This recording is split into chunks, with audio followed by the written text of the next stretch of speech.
The harder you try to fix yourself spiritually, the worse it gets. I know that sounds wrong. It sounds like I'm telling you to stop trying, stop caring, stop taking your faith seriously. Well, I'm not. I'm telling you there's a specific reason your spiritual self improvement keeps failing. And it has nothing to do with how disciplined you are or how much you want to change. It has everything to do with which direction you are looking. Here's the cycle most Christians know intimately. You become aware of something in your life that needs to change, a pattern, a sin, an attitude, and you decide this time I'm going to fix it no matter what. You pray about it, you make commitments, you try harder, and for a while it works, and then it doesn't. And now you not only have the original problem, you have the shame about the failure on top of it. So you try harder, more disciplined, more accountability, more self examination. And the more you examine yourself, the more you find.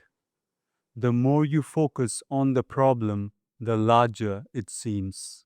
The more you try to generate change through willpower, the more exhausted and defeated you feel. Paul describes this exact experience in Romans 7. The thing I want to do, I don't do.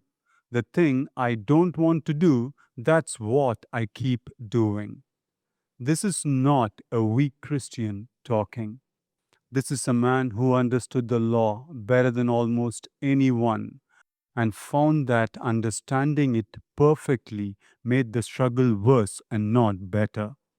Here's the reason this happens and why it makes complete sense once you see it. Self focus, even spiritual self focus, feeds the very thing you are trying to starve.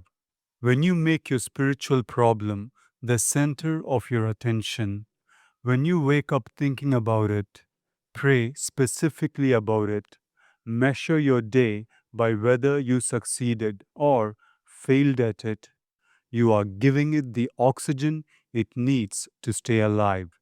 Romans 8:6 says this clearly. The mind governed by the flesh is death. The mind governed by the spirit is life and peace. The governed by part is the key. What is your mind centered on?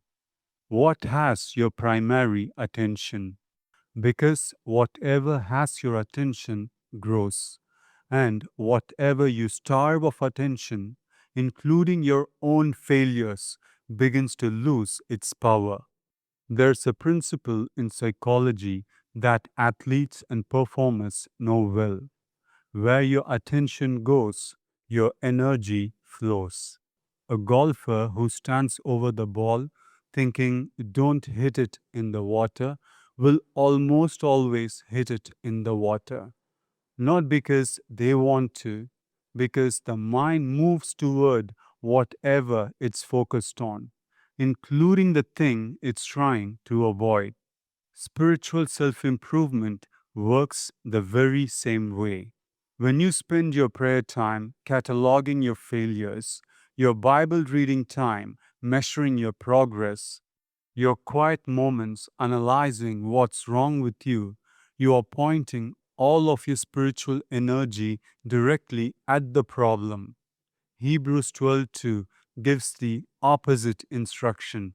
Fix your eyes on Jesus, the author and perfecter of faith. Not fix your eyes on your sin and try harder. Not fix your eyes on your progress and measure carefully. Fix your eyes on Jesus.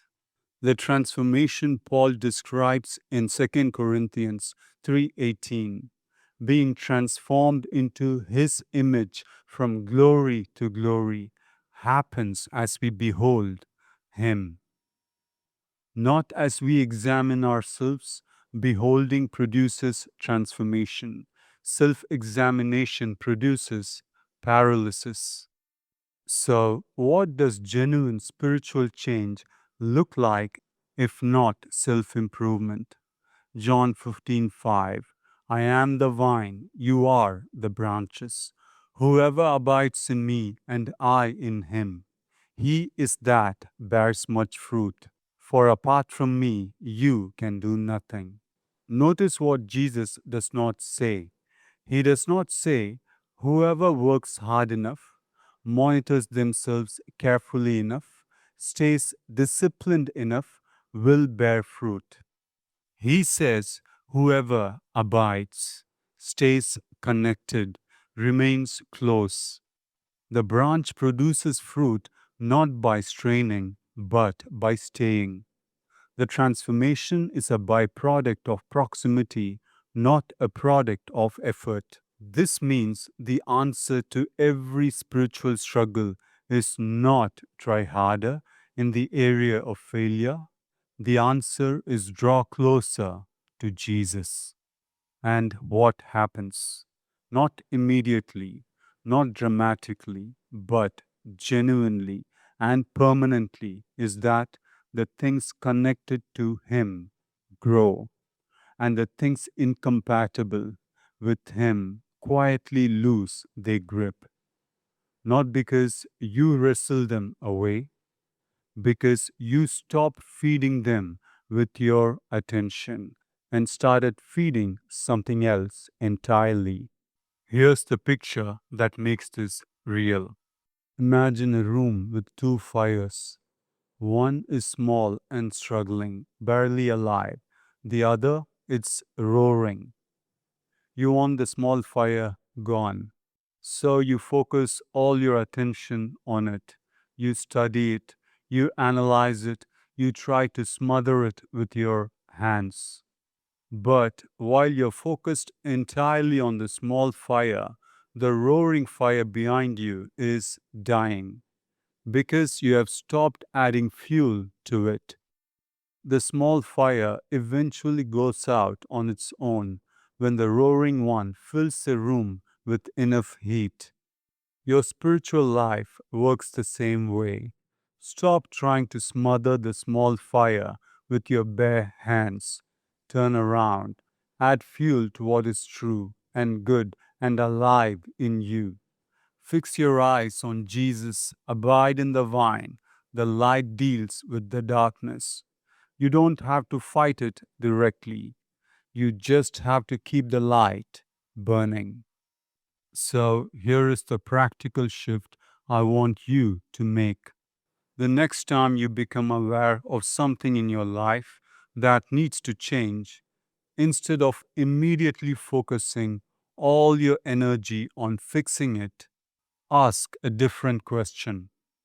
Not how do I overcome this, but how do I draw closer to Jesus today, now?